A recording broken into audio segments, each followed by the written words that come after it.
But my phone was maxed out on videos. It kept shutting off, kept getting madder and madder. It was like, ah! You know? And it's like, the phone was filled, the Hero 5 was filled, well, low on battery, you know? It's like, I'm doing all this just for you guys. So I hope y'all, understand what I'm doing for y'all. My mission is gonna be done. It's gonna be done. My mission is 3,000 videos. Yes. Show me some support, and get me some more subscribers, please. Please, I'm begging you. Please make it worth all this, because, like I said, I was out there 10 degrees. In that storage shed, you're going to see it coming. It's coming next.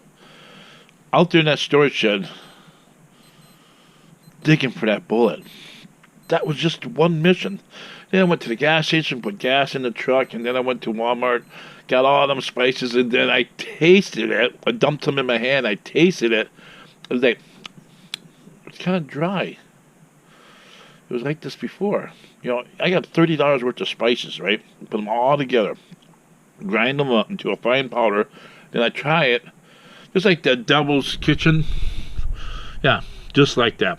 The guy says, you never serve nothing until you try it. Because if you don't like it, you think anybody else is going to like it? No. So when I tried it, it was like, the powder was kind of dry. It was hot. Oh, trust me, it was so hot. I had to eat 2 slices of cheese to get rid of the burn. And I really thought about life. I seen the tiger, I seen the lion, I seen the bear. I was on the edge of the mountain, ready to fall off. And then I chose that path.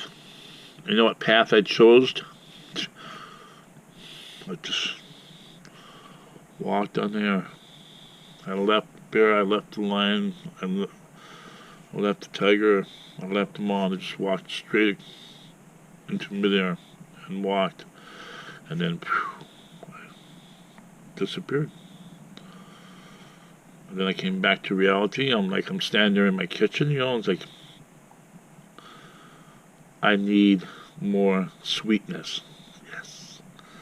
Need more sweetness. Yes. Need more sweetness. I gotta make it sweeter. I want this stuff so that when somebody puts it in their hand and they lick it, and they're like, that's good. That's really good. Can I buy some? Please, Carl. Sell me some. How much for a whole jar like that? How much? That's what I want. That's what I want, people. I want that so bad. My boss, Howard, at work says, you telling everybody your secret of how to make it?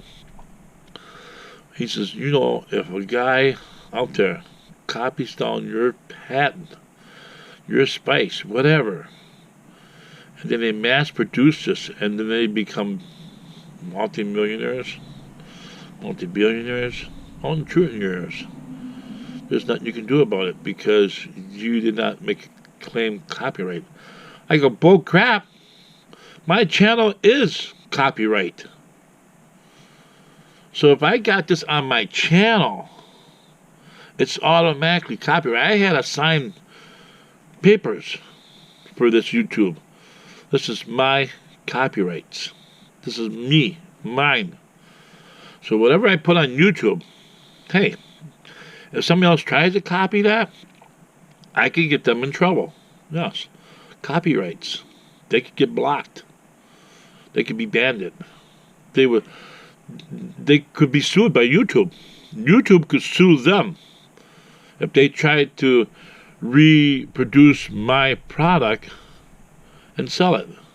Because this is my product. This is my channel. This is my world. I came up with this. This is like a person that came up with a song. Alright?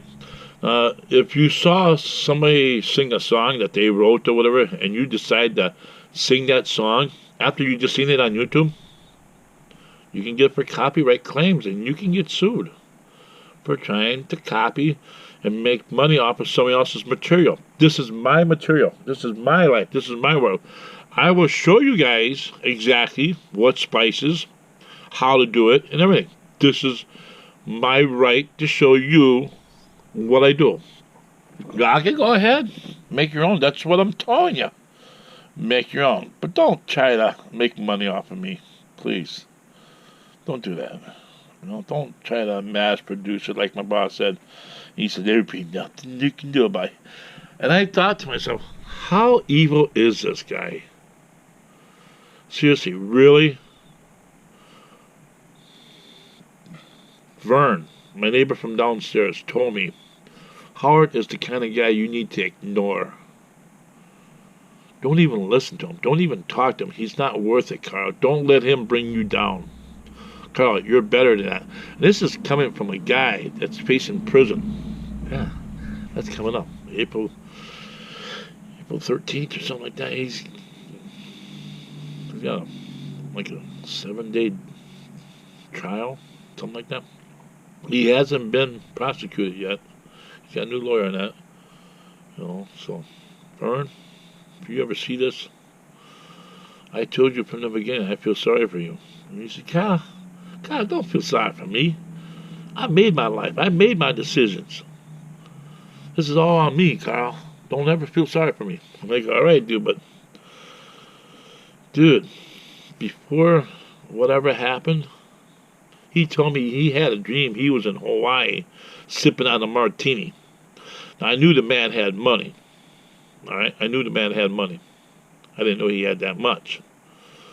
$1.5 million. I didn't know he had that much. So I'm like, dude, live your dream. Go. This is after the trial of being shot at. You know, he had to go to court and testify against this guy shooting at him. That shootout on Highway A, Fox Lake, Wisconsin. Check out that video. Shootout on Highway A. He got in a conflict, him and this woman got in a conflict with another guy and a woman. They had some kids, you know. And Vern slugged him in the jaw and that, you know. It was like, why didn't he make, you know, if I would do something like that, this town is full of a bunch of cowards. But a lot of them, they turn away, you know. I'm like, you can kill somebody here, and nobody would care less. But me? Yeah, they're not scared of me. Yeah. I spin my tires, and they're going to call the cops on me and have me arrested, you know. This guy punches another guy in the jaw in front of everybody on camera at Quick Trip. No one said nothing. Nobody did nothing. See, that whole issue could have been stopped right before the shooting if somebody would have took charge. Just like I said with the landlord. The cops were downstairs below me at the old house for them fighting 7 times. Smashing stuff, smashing, fighting, arguing, screaming. They took this shit outside. You know? And the cops were there 7 times. They talked to me. And then they went Annie's phone number and they talked to her. And they told her, we cannot continue having this in our county. This is supposed to be a peaceful little town. Imagine, a little girl is bouncing a ball, right? And she's walking down the sidewalk doing her ABCs. All of a sudden she's struck in the head by a bullet, a stray bullet. We cannot allow this kind of life being here. This is supposed to be a peaceful little town. Fox Lake, Wisconsin, you know? The land of plenty, the land of free. You know, bring your family. Vern was from Milwaukee, just like me. His ma lived 3 blocks away from where I grew up. I grew up on 24th and Brown. She grew up on 27th and North Avenue. It's like 3 blocks away, maybe 4 blocks away. See, this is my point. I came up here to get away from the violence. They brought the violence up here.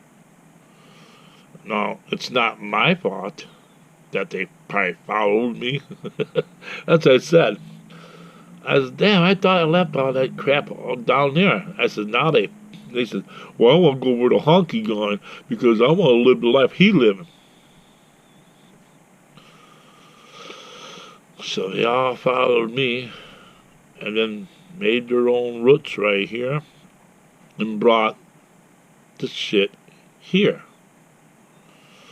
So the cops told Annie they gotta go. She's the landlord. She needs to get them out and say, hey, look, you can't live here.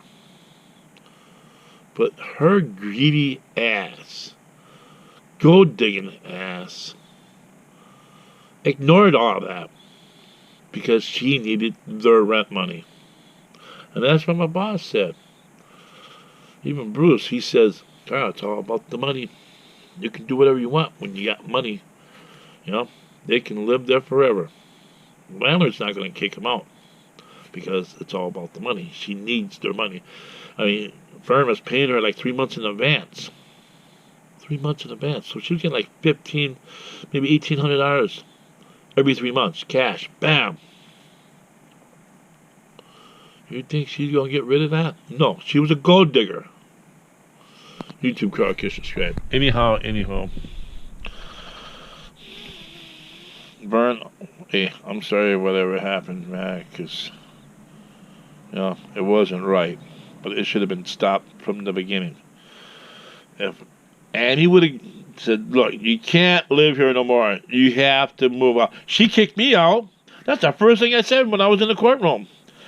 He says, the judge says, Carl, and the funny thing is, me and Vern had the same lawyer, or the same judge. The same judge. Imagine that. I wonder if he ever figured out, you know, that Vern and me had the same landlord, living in the same house. I wonder if he ever figured that out. I wonder if he even knew that. I tried to tell him. And he said to me, Carl, is there anything you would like to say to Annie before we continue with this case? I'm like, yes, I do want to say something to Annie. You know, I've been waiting to say something to Annie. He goes, proceed. I looked right at Annie and I said, hey, Ann, why did you ever give Vern and Soleil an eviction notice? Bam, she put her hands up and says, object. You know, he goes, oh, that'd be scratched from the records. That's a different case. That's totally something else. That has nothing to do with this case.